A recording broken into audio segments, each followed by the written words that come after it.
주 안에서 주님의 말씀을 나누게 되어서 하나님께 감사하며 영광을 돌립니다. 오늘 함께 나눌 말씀은 마태복음 11장 14절 만일 너희가 즐겨 받을진대 오리라 한 엘리야가 곧 이 사람이니라. 예수님께서 세례 요한에 대해서 말씀하신 것입니다. 바로 위에 13절에 모든 선지자와 및 율법이 예언한 것이 요한까지니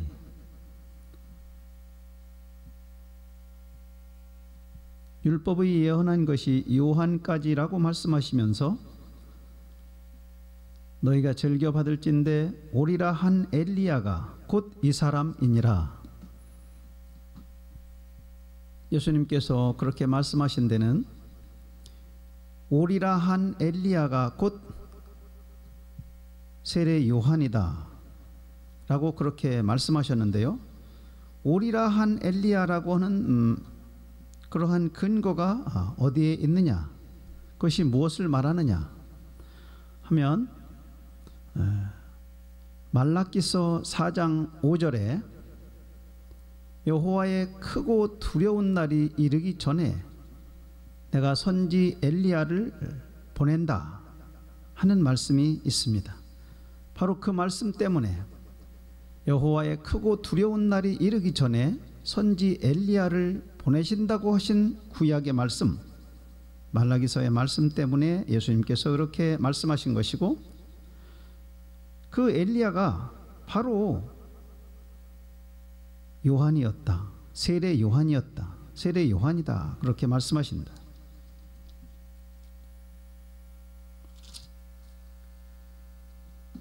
그런데 오늘 마태복음 11장에서 그렇게 말씀하시고 이제 17장에서는 같은 마태복음 마가복음에도 있는 말씀인데요,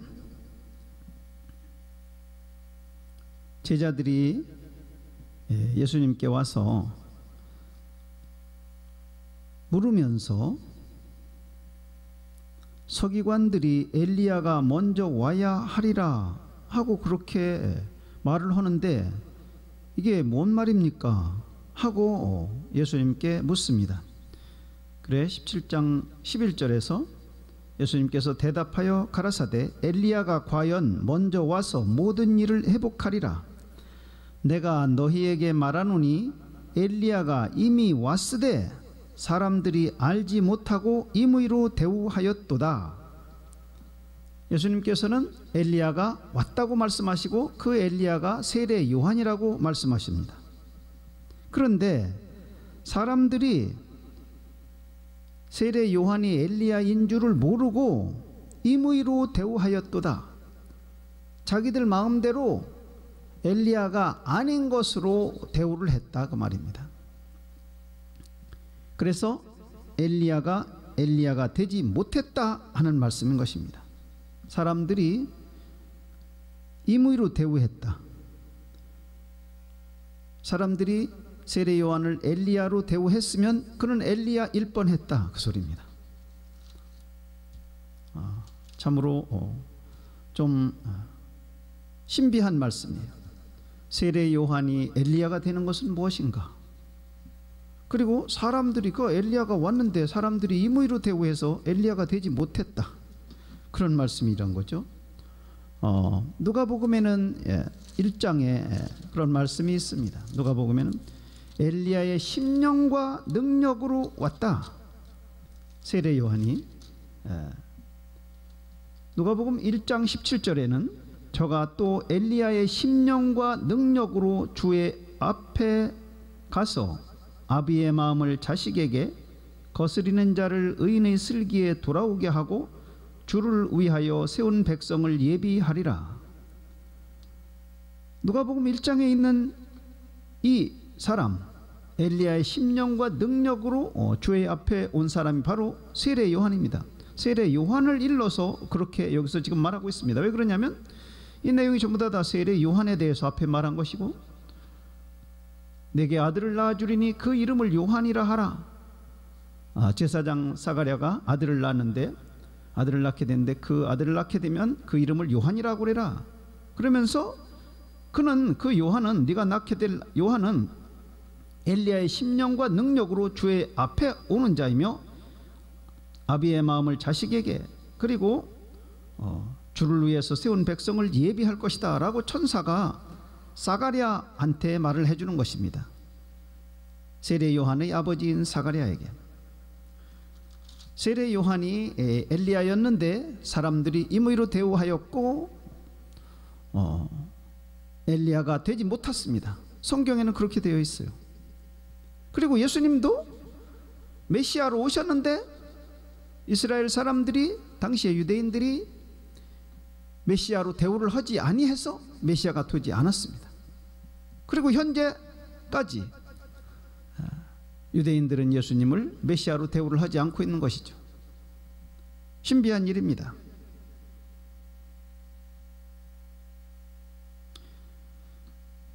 오늘 왜 이 엘리야의 말씀을 처음에 시작하느냐면 요한계시록 11장에서는 두 증인이 나오고 있는데요. 이 두 증인이 과연 누구인가 하는 것 때문에 그렇습니다. 요한계시록을 해석하는 데 있어서 끝까지 최후까지 어렵게 남는 부분이 14만 4천 명이고 또 그 다음에 두 증인입니다. 두 증인은 하늘을 닫아서 비를 오지 못하게 하고 물을 변하여 피가 되게 하고 아무 때든지 원하는 대로 여러 가지 재앙으로 땅을 치는 사람들입니다. 그리고 이 두 증인을 해하고자 하면 이 두 증인의 입에서 불이 나와서 상대방을 해치게 됩니다. 하나님께서는 두 증인에게 이렇게 권세를 주시고 1260일을 예언하리라고 그러십니다. 1260일은 정확하게 3년 반입니다. 7년 동안의 대환란 중에서 전 3년 반 기간 동안 활동하는 사람들이죠. 그리고 이 두 증인은 11장 18절에서 보면 죽었어요. 이 두 증인이 죽어서 죽는 곳이 어디냐면 곧 저희 주께서 십자가에 못 박히신 곳이니라. 예루살렘에서 이 두 증인이 죽게 됩니다.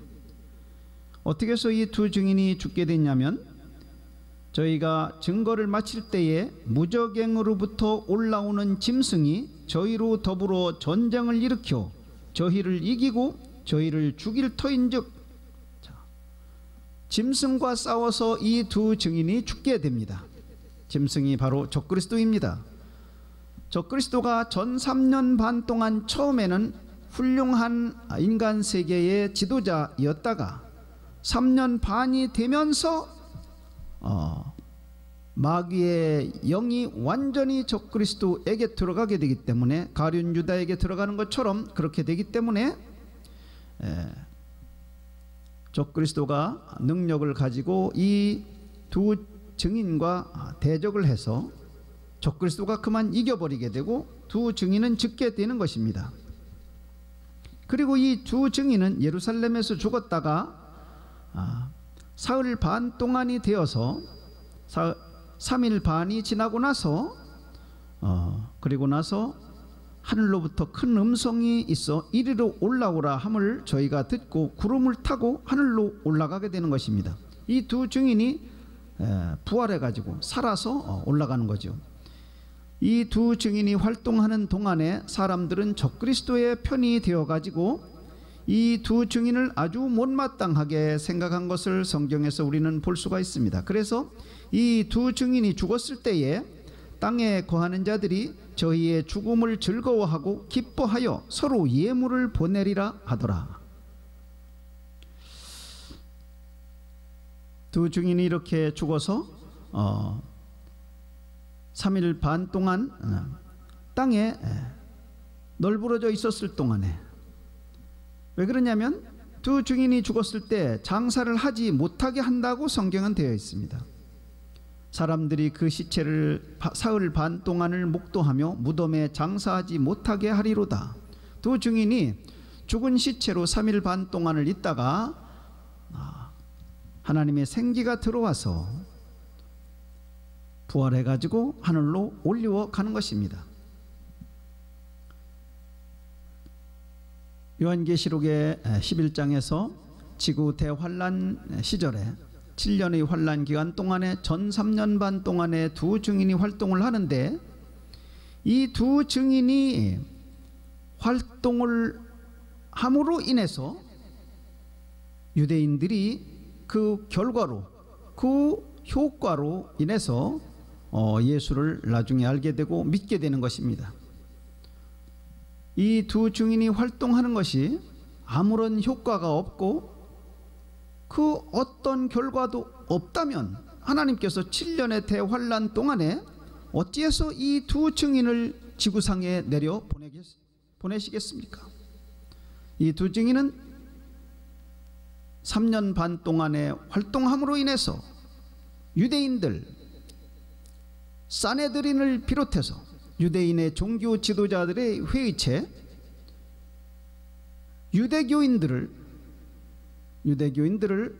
기독교로 개종하는 임무를 맡은 것입니다. 성경에는 그렇다고는 나와 있지 않지만 이 사람들이 나와서 반드시 결과가 있는 것입니다. 활동의 결과가 있고 효과가 있어야죠. 하나님께서 하신 것이기 때문에. 그러기 전에는 유대인들이 개종을 하지 않는 것입니다. 그러면 이 두 증인은 누구이냐? 아까 말라기서 4장 5절에 말씀하신 것처럼 여호와의 크고 두려운 날이 이르기 전에 내가 선지 엘리야를 보낸다 그랬으니까 반드시 엘리야입니다. 한 사람은. 근데 그 엘리야가 신비하게도 예수님 초림하셨을 때에 세례 요한으로 왔었습니다.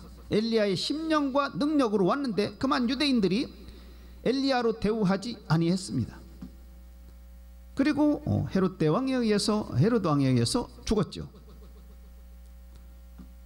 예수님도 메시아로 오셨지만 사람들이 임의로 대우했습니다. 유대인들이. 그래서 메시아가 되지 못했습니다.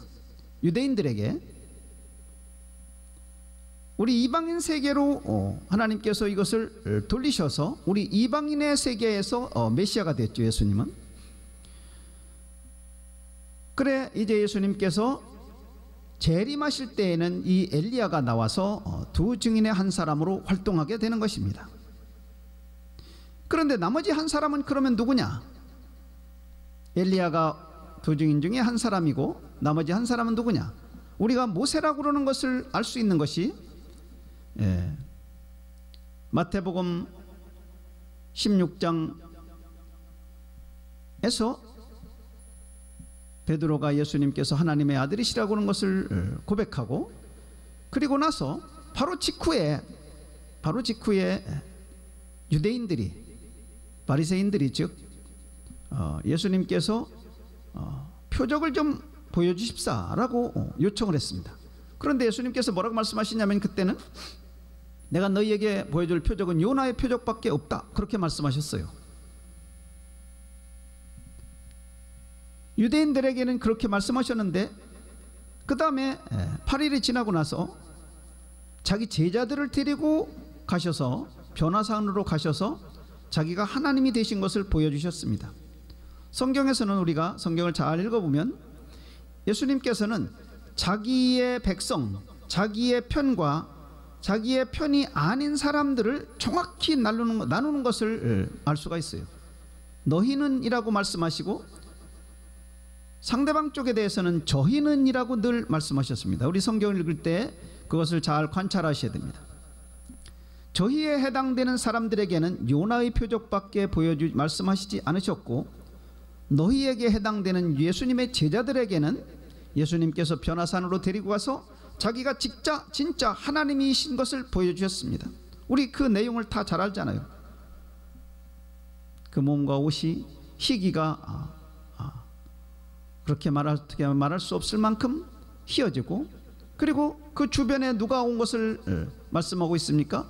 모세와 엘리야가 나와서 예수님과 말씀을 나누더라, 그렇게 돼 있잖아요. 모세가 엘리야하고 함께 왔습니다. 이것이 마태복음에도 누가복음에도 마가복음에도 세 곳에 계속해서 똑같이 나와 있어요. 근데 그 중에서 한 군데 누가복음에서는 뭐라고 말씀이 되어 있느냐면, 제자들이 자다가 아주 고운하게 자다가 깨었는데 그만 아주 깨어서 봤다고 나와 있습니다. 이게 신비한 일이에요. 그래서 환상을 본 것이 아니라고 그러는 것을 우리가 알 수가 있습니다. 누가복음 9장을 보시게 되면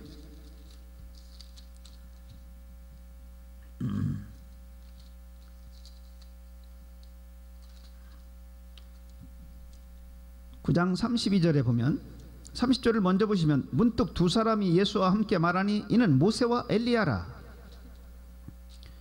영광 중에 나타나서 장차 예수께서 예루살렘에서 별세하실 것을 말씀할세 베드로와 및 함께 있는 자들이 곤하여 졸다가 아주 깨어 예수의 영광과 및 함께 선 두 사람을 봤다 하고 되어 있습니다. 졸다가 아주 깨어라고 하는 말씀을 하셨어요. 여기 보면 곤하여 졸다가 아주 깨어서 모세와 엘리야를 생시에 봤습니다. 우리 눈으로 직접, 두 사람의 눈으로 직접 보았어요.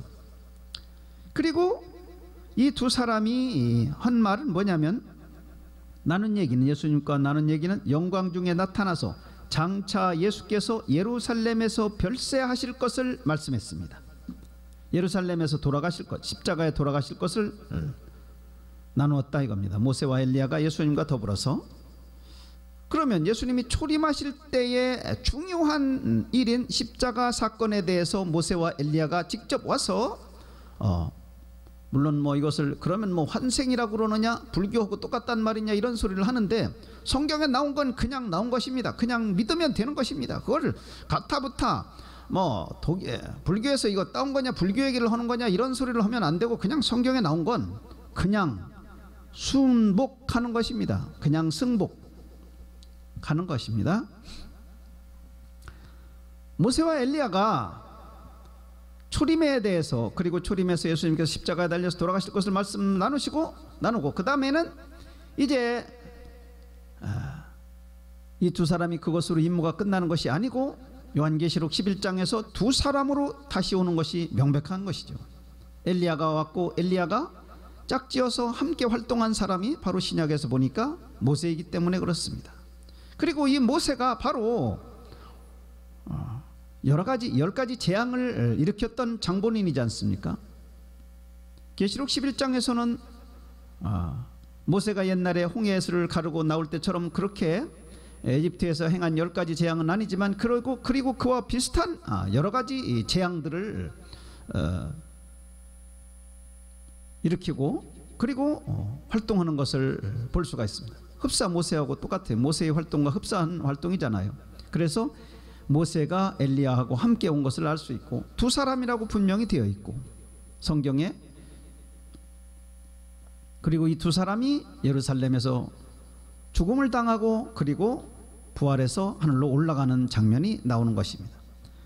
이 두 증인에 관해서는 우리가 이렇게 잘 정리를 해두면 좋습니다. 근래에 제가 많은 사람을 보았고, 또 여러 글에서도 봤는데, 두 증인의 활동을 내가 한다, 그리고 우리들이 두 증인이다 라고 하는 그런 말씀들을 하시는 분들이 있고, 그런 설들이 많이 퍼져나간 것을 알 수 있는데요, 두 증인은 우리 지금 은혜 시대에, 지금 예수 믿고 구원받는 이 시대에 두 증인은 활동이 없고, 두 증인은 나올 수가 없는 것입니다. 하나님의 시간 계획상 아직은 두 증인이 이 지구에 나올 수가 없고, 두 증인이라고 어떤 사람이 그렇게 말을 한다면 그 사람은 성경을 너무 잘못 아는 것입니다.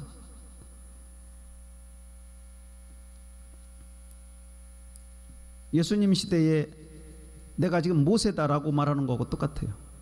과거로 돌아가서 과거의 모세가 다시 내가 왔다라고 말하는 것하고 똑같아요. 미래에 나올 사람을 지금 나와서 내가 활동한다 라고 말하는 것과 같습니다.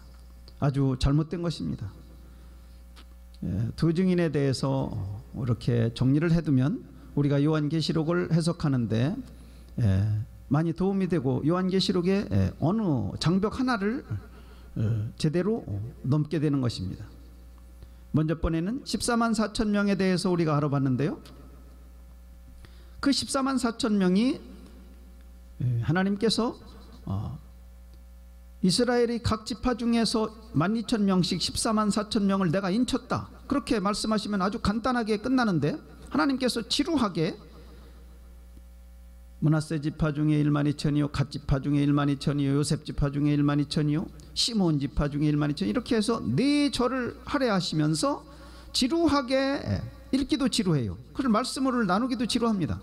그렇게 지루하게 하나님께서 계속해서 연거푸 말씀하신 것은 왜 그러냐면, 그것을 이스라엘 백성이라고 아니하고 이스라엘 부족이라고 아니하고 멋대로 마음대로 다른 쪽으로 해석해서 무슨 우리 믿는 사람들의 대표 숫자니 우리 믿는 사람들이 전체를 말하는 것이라니 이런 해석을 할까 봐서 하나님께서 높아심에서 그렇게 하신 것입니다. 그리고 그 4계절을 다 그냥 다 묶어서 다 빼버리고 다 없애버리고 무시하고 우리 그리스도인들이라고 그러면 성경 말씀을 그냥 제하여 버리는 것이 되고, 그렇게 제하는 사람들은 천국에 참여하지 못한다고 분명히 계시록 끝에서 말씀되어 있고요. 또 하나 중요한 것은 참고로 해야 할 것이 있는데요, 창세기 1장에 보면요, 하나님께서 이 지구의 모든 동물과 식물과 채소와 이런 것들을 다 배설하셨어요. 사람들이 먹고 살 수 있도록. 그런데 거기에 신비하게 하나님께서 말씀을 해주신 게 있는데요, 바로 종류대로라고 하는 말씀입니다. 종류대로. 그 종류대로라고 하는 말씀이 무려 9번이나 되어 있어요. 창세기 1장에 땅이 풀과 각기 종류대로 씨 맺는 채소와 각기 종류대로 씨 갖는 열매 맺는 나무를 낸다. 그리고 21절에는 모든 생물을 그 종류대로, 날개 있는 모든 새를 그 종류대로 창조하시니 그렇게 말씀하시고요. 24절에는 하나님이 가라사대 땅은 생물을 그 종류대로 내되 육축과 기는 것과 땅의 짐승을 종류대로 내라 하시고 그대로 되니라. 하나님이 땅의 짐승을 25절입니다. 그 종류대로, 육축을 그 종류대로, 땅에 기는 모든 것을 그 종류대로 만드시니 하나님의 보시기에 좋았더라. 종류대로라고는 말씀이 무려 9번이나 있죠. 그리고 왜 하나님께서 이렇게 지루하게 종류대로라고는 말씀을 하셨을까요? 그것은 오랜 세월이 지난 후에 우리 인간의 세계에서 하나님의 시간으로는 얼마 되지 아니하지만 반드시 진화론이 나와가지고 종류대로 하나님께서 만드신 것을 거부하고 진화되어서 모든 생물들이 된 것이다 라고 그렇게 말할 것을 하나님은 미리 아시기 때문에 그렇지 않다고 하나님께서 알려주시기 위해서 종류대로 그렇게 말씀하신 것입니다. 이것을 우리가 원용해 보면 14만 4천 명이 구성이 이스라엘 백성의 각 지파 중에서 12,000명씩으로 됐다고 그렇게 하지 아니하시고 각 지파 이름을 대시면서 시몬 지파 중에 12,000이요, 스불론 지파 중에 12,000이요, 갓 지파 중에 12,000이요, 이렇게 계속해서 나열하신 것은 우리들이 14만 4천 명을 해석할 때 이스라엘 백성이라고 해석하지 아니하고 이스라엘의 각 부족을 말하지 아니하고 우리 그리스도인들이다 라고 말할 것을 하나님께서 미리 아시기 때문에 종류대로를 그렇게 말씀하신 것처럼 미연에 방지하기 위해서, 우리들에게 제대로 알려주시기 위해서 각 지파 12,000명을 그대로 다 거명을 하신 것입니다. 우리가 그것을 잘 알아야 됩니다. 그러면 우리가 혼동이 없게 되고 14만 4천 명은 유대인들의 각 지파 중에서 12,000명씩 하나님께서 택하셔서 예수 믿도록 만드신 것이구나 하는 것을 알 수 있습니다. 그리고 나서 그런 연후로 지구의 3분의 1이 불에 타서 없어져 버리는 것입니다. 불에 타서 재가 되어 버리는 것이에요. 요한계시록 8장인데요. 그때서부터는 8장에서 7장에서 14만 4천 명이 인을 치고, 그리고 8장에서는 지구 3분의 1이 불에 타버리고 바다의 3분의 1도 피가 돼버리고 죽은 사람의 피같이 되고, 그리고 또 이 민물도 우리 먹을 수 있는 이런 물들도 다 쓰게 되어버립니다. 그래서 못 먹게 돼 오염이 된단 말입니다. 그리고 해와 달과 별도 3분의 1이 비치는 게 줄어들어 버려요. 그럼 어떻게 됩니까? 이 지구에서는 이 지구 전체 중에서 3분의 1이 다 불타서 잿덩어리가 됐기 때문에 남는 곳이 어디입니까? 유럽과 이스라엘을 중심으로 북아프리카, 그리고 아시아, 거기입니다. 동남아시아. 동남아시아가 아니고 서남아시아죠. 거기만 남게 되고 다른 데는 다 불타요. 왜 그러냐? 왜 거기만 남게 되느냐? 예수님께서 바로 예루살렘으로 재림하시기 때문입니다. 스가랴서에서는요, 예수님께서 내려오실 곳이 동편 감람산이라고 분명히 말씀하셨습니다. 예수님께서 다시 두 발로 이 땅을 착지하실 곳이 바로 감람산이라고 말씀하셨어요. 스가랴서 14장에. 그리고 사도행전 1장에서도 예수님이 올라가실 때 감람산에서 올라가셨잖아요. 감람산에서. 그리고 너희가 본 그대로 이 예수는 다시 오시리라. 어디로 다시 옵니까? 이스라엘로 다시 오시고 감람산으로 다시 오시는 것입니다. 감람산에 발을 착지하시는 것입니다. 그러려니까 이스라엘 땅 그대로 남아있어야죠. 물론 이스라엘이 전쟁도 겪고 여러 가지 시련을 겪지만 예수님께서 다시 오실 것이기 때문에, 다시 오실 곳이기 때문에, 그 땅이기 때문에 3분의 1이 지구가 불탈 때에 유대 이스라엘은 불에 타지 않는 것입니다. 그래서 우리가 마지막 때 지구 대재앙이 시작되었다 하면, 우리 한국 땅을 버려야 됩니다. 한국 땅이 불타버리기 때문입니다. 중국도 불타고 러시아도 불타고 일본도 불타고 지구의 3분의 1이 불타고 3분의 2만 남는데 3분의 2 중에서 남는 곳이 바로 가장 확실하게 남을 확률이 있는 거예요. 100% 남는 곳이 어디냐면 이스라엘 땅이니까 그 근처로 가면 되는 것입니다. 첫 번 지구 대재앙이 일어났을 때에, 물론 그때는 진실한 그리스도인, 바른 그리스도인들은 하나님께서 하늘의 처소로, 하늘의 밀실로 옮겨주시는 것이고, 그 후에 이것을 믿지 아니하고 예수를 기다리지 아니하고 세상의 소망을 두고 사는 많은 그리스도인들, 우리나라의 대부분의 그리스도인들은 그때 밀실에 올라가는 것에 참여하지 못하고 남겨지게 되는데, 남겨지는 사람들도, 남겨지는 그리스도인들도 먼저 휴거가 있다는 것에 대해서 아는 것입니다. 왜 그러냐면 소문으로 알고 성경을 보아서 이미 알고 있기 때문에, 들어서 알고, 그리고 실제로 그런 휴거가 있었고, 그리고 난 후에 얼마 지나지 아니해서 이 지구에 대재앙이 오는데, 그것이 6번째 인의 재앙입니다. 6장 12절에 있는데요. 계시록 6장 12절에 있는데 6번째 인의 재앙입니다. 6번째 인의 재앙은 태양이 검어지고 별이 붉게 되고 피같이 되고, 그리고 하늘이 종이쭉같이 말려서 떠나가 버리고, 그리고 각 산과 섬이 제자리를 옮기우고, 하늘에서 별들이 무수히 떨어져 내리는데 태풍이 왔을 때 과일들이 그냥 통째로 떨어져 버리는 것처럼 그렇게 많이 별들이 이 지구에 떨어져 버립니다. 그래서 그때에 엄청난 대재앙이 있고, 가장 무서운 사건이 이 지구에서 발생하는 것이죠.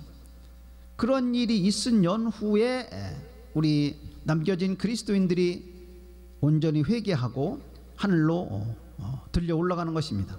들려 올라가는데 산채로 들려 올라가는 것인지 죽어서 올라가는 것인지는 정확하지가 않아요, 성경에서. 그것이 계시록 7장 9절에서 17절 사이에 있는 말씀입니다. 거기에 해당되는 그리스도인들이 이루 셀 수 없이 많다고 그렇게 표현되어 있습니다. 각 나라와 백성과 방언 중에서 셀 수 없이 많은 사람들이 종려가지를 손에 들고 하나님과 어린 양의 보좌 앞에 섰더라. 바로 대재앙을 겪은 연후에 6장 12절 이하의 지구 대격변을 겪은 이후에 세상에 소망을 두고 세상 따라 살던 그리스도인들이 대거 회개하고 구원받는 장면입니다. 그 사람들이 누구냐 하고 성경에 나와 있죠. 그 사람들은 대환란에서 나오는 사람들이다 라고 되어 있어요. 대환란에서 나오는 사람들, 대환란 전에 하늘의 밀실로 들어가는 휴거된 그리스도인들과 대환란에서 그렇게 나오는 사람들이 있는 것입니다. 자, 그리고 우리가 또 생각해야 될 것은 마지막 때에 예수님께서 이 지구에 내려오실 때에 백마를 타고 내려오십니다. 백마를 타고 내려오시는데요, 이것은 계시록 19장 11절에 있는 말씀인데요, 하늘이 열린 것을 보니 보라 백마와 탄 자가 있다. 예수님께서 이 지상에 이제 재림하실 때에 하늘에 처소를 마련하시고 우리를 데리러 와서 우리를 데려가시고 난 후에, 그리고 실제로 다시 이 지구에 백마를 타고 내려오신다고 요한계시록 19장 11절에 되어 있어요. 그런데요, 이때 예수님을 따르는 자들이 있는데요, 따르는 자들이 누구냐면요, 희고 깨끗한 세마포를 입고 백마를 타고 예수님을 따르고 있습니다. 그 사람들이 누구냐면 하늘의 군대들이라고 성경에 나와 있어요. 하늘의 군대들이 희고 깨끗한 세마포를 입고 예수님을 따르고 있습니다. 그런데 이 하늘의 군대들을 잘 보게 되면 이 하늘의 군대가 천사들이냐, 천사들이라고 생각할 수 있죠. 그런데요, 희고 깨끗한 세마포를 입었다고 그러는 것에서 우리가 착안해 보면 19장 8절에 보면 예수님의 아내가 예비되었는데요, 7절에 예비겠고 8절에 보면 빛나고 깨끗한 세마포를 입게 하셨다. 그러니까 우리 하늘의 초소에 들어간 우리 그리스도인들이 빛나고 깨끗한 세마포를 입었습니다. 그리고 예수님을 따라서 내려오는 군대를 보니까 희고 깨끗한 세마포를 입었다는 거예요. 그러면 우리 휴거된 우리들이 휴거될 때 몸이 우리들은 변화됩니다. 그래서 예수님의 영광의 몸의 형체와 같은 몸으로 변화된다고 빌립보서 3장 21절에 되어 있죠. 우리 몸이 신의 몸을 입은 것입니다. 우리 인간의 몸이 아니에요. 지금 같은 인간의 몸이 아닙니다. 그리고 예수님을 함께 따라 내려오는데 희고 깨끗한 세마포를 입고 하늘의 군대로서 내려오는 것입니다. 이 지구에. 그리고 이 지구에서 전쟁이 벌어지는데 백마를 타고 내려오시는 예수님과 그 군대들이 한 편이고, 다른 이 지구에서 대항하는 편은 누구냐? 19장 19절인데요, 그 짐승과 땅의 임금들과 그 군대들이 모여, 자, 이 지구에서는 짐승이라고 그러는 적그리스도와 그리고 땅의 임금들과 수상들과 그리고 땅의 대통령들과 그리고 군대들, 이 지구의 군대들입니다. 이 군대들, 적그리스도와 이 지구를 다스리는 왕들과 임금들, 수상들, 대통령들, 지도자들과 이 지구의 군대들이 한 편이 되고, 하늘에서 예수님과 함께 내려오는 하늘의 군사들이 한 편이 되어서 서로 맞붙어 싸우는 것입니다. 그러니까 이 지구인들의 입장에서는 어떻게 보겠습니까? 외계인이라고 볼 수 있습니다. 예수님이 하늘에서 오니까, 하늘에서 예수님이 내려오고 예수님의 군대들과 함께 오니까 외계인과 외계인 군대들이라고 볼 수 있는 거죠. 지구에서는요. 예수 믿지 않는 사람들의 입장에서는 그렇게 볼 수밖에 없는 것입니다. 그런데요, 하늘에서 내려오는 예수님에 의해서 짐승이 잡히고, 적그리스도입니다. 이 지구를 통솔하던 적그리스도가 잡히고, 그리고 그 적그리스도를 도왔던 거짓 선지자도 함께 잡혔습니다. 거짓 선지자는 둘째 짐승입니다. 이 거짓 선지자라고 그러는 것이 둘째 짐승인데, 첫째 짐승인 적그리스도를 도와서 짐승의 표를 받게 하고, 오른손이나 이마에 표를 받게 하고, 그리고 짐승의 우상에게 경배하던 사람들을 미혹하던 자라고 그렇게 성경에 되어 있습니다.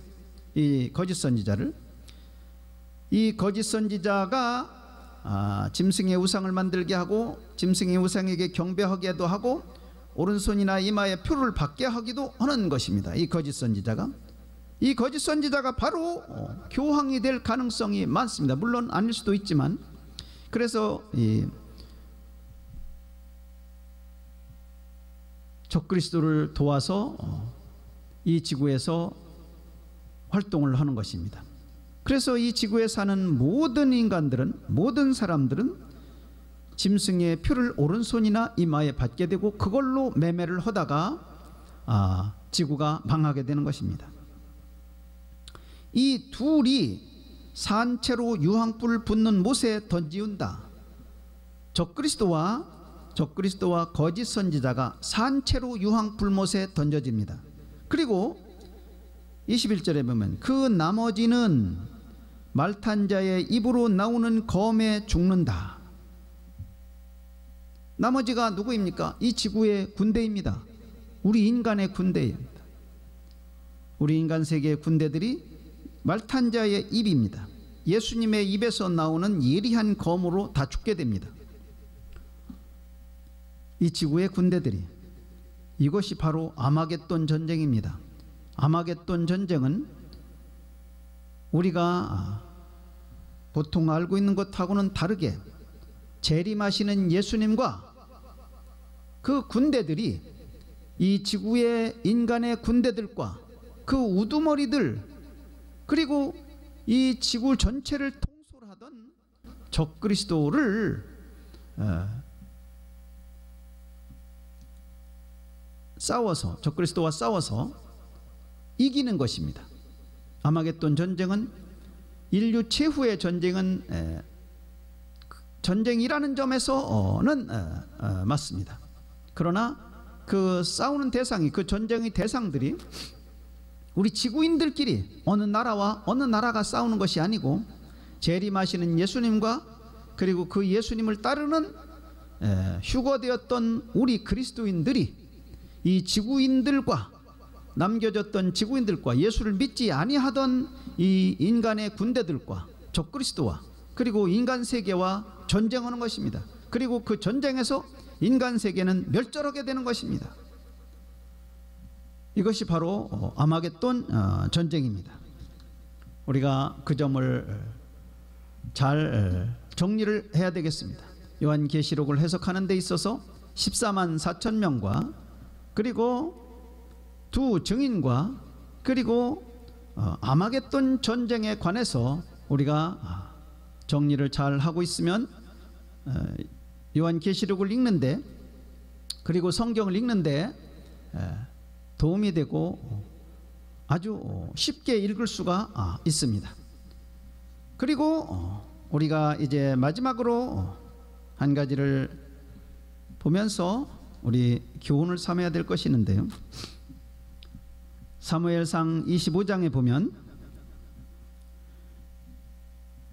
25장 2절에 보면 마온에 한 사람이 있는데 심히 부자입니다.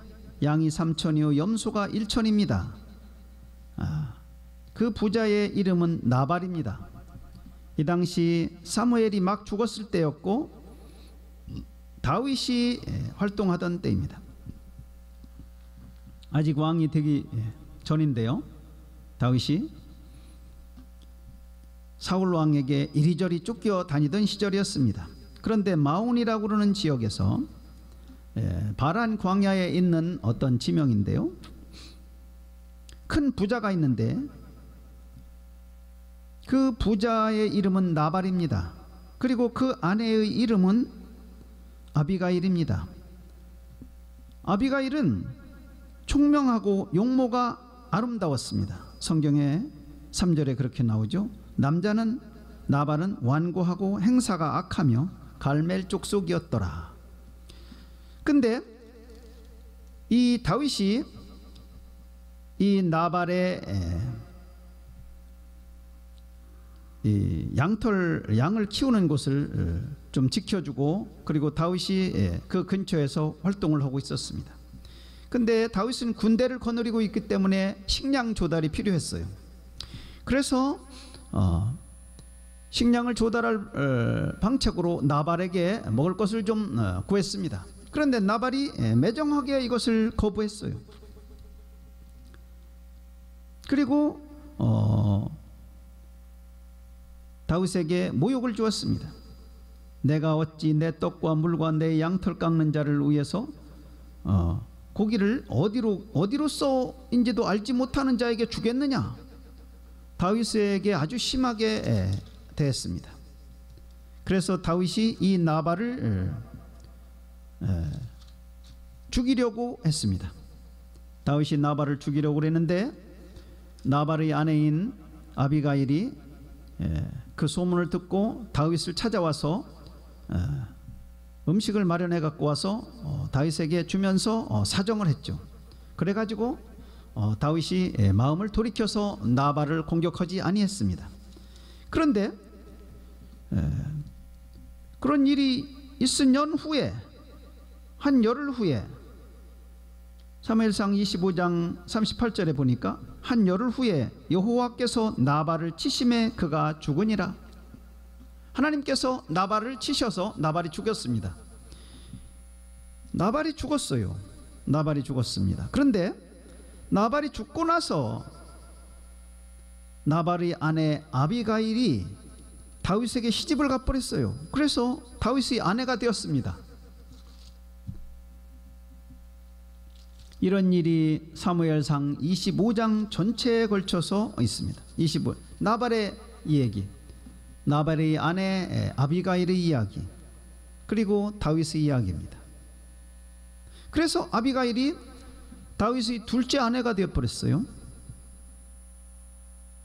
그런데요, 우리가 생각해 봐야 될 것이, 우리가 인간 세상에서 윤리적 도덕적인 면에서 자기 남편이 죽었는데 바로 자기 남편을 죽이려고 그랬던 사람의 아내가 되었다고 하는 건 이해가 안 되잖아요. 그 말이 안 되잖아요. 윤리적이고 도덕적이고 상식적이고 말이 안 되잖아요. 그런데 성경에는 그렇게 되어 있어요. 우리가 이거 생각해 볼 점입니다. 나발은 권세가 있는 자입니다. 그리고 이 땅에서 실력이 있는 자입니다. 지금 현재 이 세상에서 실력 있는 자가 누굽니까? 이 세상에서 실력 있는 자들이 누구입니까? 예수 믿는 자들이 아니고 바로 다윗입니다. 바로 마귀입니다. 마귀. 북한의 김정은이가 실력이 있습니다. 러시아의 푸틴이 실력이 있습니다. 중국의 시진핑이 실력이 있습니다. 일본에서도 다 실력 있는 자들이 다 신앙과는 상관이 없는 마귀의 세력을 배후에 갖고 있는 자들입니다. 중동에서도 그렇고 동남아시아에서도 그렇고 유럽에서도 그렇고 미국에서도 그렇습니다. 미국에서도 실제로는 그렇습니다. 다 뒤에 마귀가 있어요. 이 지구의 실력자는 마귀입니다. 성경에서 분명히 또 그렇게 말하고 있습니다. 이 세상의 임금은 마귀다 라고 예수님이 분명히 요한복음 12장 14장 16절에서 말씀하셨고 16장에서 말씀하셨고, 사도 바울도 고린도후서 4장 4절에서 마귀가 이 세상의 신이라고 분명히 말씀하고 있습니다. 나발이 바로 이 세상의 신 마귀를 상징하는 존재입니다. 그러면 아비가일은 누구냐? 우리 그리스도인들입니다. 우리 그리스도인들이 마귀를 쫓고 있어요. 아니, 우리 그리스도인들이 마귀를 쫓고 있다는 것이, 그런 말이 성립이 되지 않는데 라고 생각하실 텐데요. 사실은 예수를 믿고 있지만 사실은 이면에는 마귀를 쫓고 있습니다. 마귀가 배설해 놓은 이 세상의 좋은 것과 이 세상의 즐거운 것과 이 세상의 염려와 이 세상의 불안과 이생의 자랑과 안목의 정욕과 그리고 먹는 것과 입는 것과 이 세상의 권력과 이런 것들에 취해서 살고 있어요. 나발을 쫓고 있는 나발의 아내들이 우리 그리스도인들이, 특별히 우리 대한민국의 그리스도인들은 거의가 다 나발의 아내예요. 아비가일. 현재 하나님께서 이 나발을 치시기 이전에 우리 아비가일 된 우리 그리스도인들은 빨리 방향을 바꿔서 예수님의 아내로 복귀해야 되는 것입니다. 이 세상의 즐거움과 재미와 이 세상의 소망을 끊어버리고 이제 그만. 왜냐하면 이 세상은 멸망할 때가 가까이 왔기 때문에 그렇습니다. 하나님께서 이 마귀를 멸망시킬 때가 가까이 왔기 때문에 그래요. 그 증거가 뭐냐? 바로 동성 간에 결혼하는 것을 국가 법제로만 법제화시킨 것이 바로 그 증거인 것입니다. 오른손이나 이마에 표를 받고 그것으로 매매를 할 수 있는 기능을 가진 그런 물건을, 그런 디바이스를 만들어 가지고 전 세계 모든 국민에게 장착시킬 준비가 다 되어 있어요. 그리고 그것을 지난 8월 29일 날 우리나라 통상산업자원부에서 그것을 홍보했습니다. 그 자료가 있어요. 영상에 나옵니다. 지금 이렇게 마지막 종착 최후의 성경에서 나오게 되는 그 성경에서 예언된 것들이 다 나와 있어요. 지구에, 이 세상에 지금 다 나와 있습니다. 그러면 종말이 얼마 남지 않았다는 것을 우리가 알 수 있습니다. 제가 그런 얘기를 10년 전부터 했는데요, 10년 전에 제가 그런 얘기를 할 때 저한테 다 이단이라고 그랬습니다. 우리 교회 식구들도 이단이라고 그랬고, 저희 이모부도 저한테 이단이라고 그랬고, 다 이단이라고 그랬습니다. 그런데 제가 말하던 것이 그대로 10년 동안에 다 나오고 있습니다. 지금. 그래서 우리가 지금은 아비가일을 생각해 봐야 될 때입니다. 신속하게 이 세상 품에서 빠져나와서 예수님의 품으로 들어가고 예수님을 소망하는 자가 되어야 됩니다. 천국에 합당한 자, 예수님을 소망하는 자, 예수님이 다시 오시기를 기다리는 자가 되어야 된단 말입니다. 어물어물 하다가는 세상과 함께 하나님의 손에 멸망당하게 되기 때문입니다. 우리 그걸 잘 생각해야 됩니다. 마지막 때. 그래서 이 아비가일이 다윗에게 한 말씀이 우리에게 적용돼야 될 것입니다. 아비가일은 참으로 영특한 여인이고 슬기로운, 그리고 훌륭한 사람이었습니다. 용모도 아름다웠지만 그 아비가일이 다윗에게 한 말입니다. 사람들이 일어나서 내 주를 쫓아 내 주의 생명을 찾을지라도, 이것은 뭐를 말하느냐면 사울 왕의 군대들이 일어나서 내 주를 여기서는 다윗을 가리켜서 내 주라고 했습니다. 내 주를 쫓아 내 주의 생명을 찾을지라도, 다윗 당신의 생명을 없애려고 찾을지라도, 내 주 당신의 생명은, 다윗의 생명은 내 주의 하나님 여호와와 함께 생명싸개 속에 쌓였을 것이요. 당신의 생명은 여호와와 함께 생명싸개 속에 쌓였다. 생명을 쌓는 그 보재기 속에 당신의 생명이 들어있다 이겁니다. 하나님께서 관리하시고 하나님께서 주장하시는 생명을 쌓는 보재기 속에 당신의 생명이 있기 때문에 내 주의 원수들이 그렇기 때문에 당신의 생명은 안전할 것이요, 그렇게 말을 한 것입니다. 내 주의 원수들의 생명은, 그리고 당신을 쫓아다니고 당신을 죽이려는 사람들의 생명은 물매로 던지듯 여호와께서 그들을 던지시리이다, 이렇게 아비가일이 말했습니다. 자, 이것을 우리가 생각하고, 우리들의 생명은 하나님의 생명싸개 속에, 생명을 쌓는 보자기에 우리의 생명이 있습니다. 하나님 자신이 이 지구의 왕으로 오시는 것입니다. 예수님께서 이 땅에 다시 오실 때는 하나님으로 오세요. 하나님으로, 심판주 되시는 하나님으로 오시는데, 하나님께서 자기 백성들의 생명을 싸고 있는 생명싸개가 있고 우리들의 생명이 그 생명싸개 보재기 속에 들어 있습니다. 그런데 그 예수님이 이 지구에 오셔서 통치하는 것을 기다리지 아니하고, 그것을 원하지 아니하고, 그것을 싫어하는 하나님의 백성들은 주님께서 물매로 던지듯 그 생명싸개 보재기를 던져버릴 수가 있는 것입니다. 우리들은 하나님의 생명싸개 보재기 속에 우리의 생명이 있기 때문에 안전합니다. 그런데 그 안전이 보장되는 것은 어디까지나 우리가 주님을 따를 때, 아비가일이 여기서 다윗을 따르면서 한 말입니다. 아비가일이 다윗을 따르지 아니하고 다윗을 저주하면서 한 말이 아니고 다윗을 따르면서 승복하면서 한 말입니다.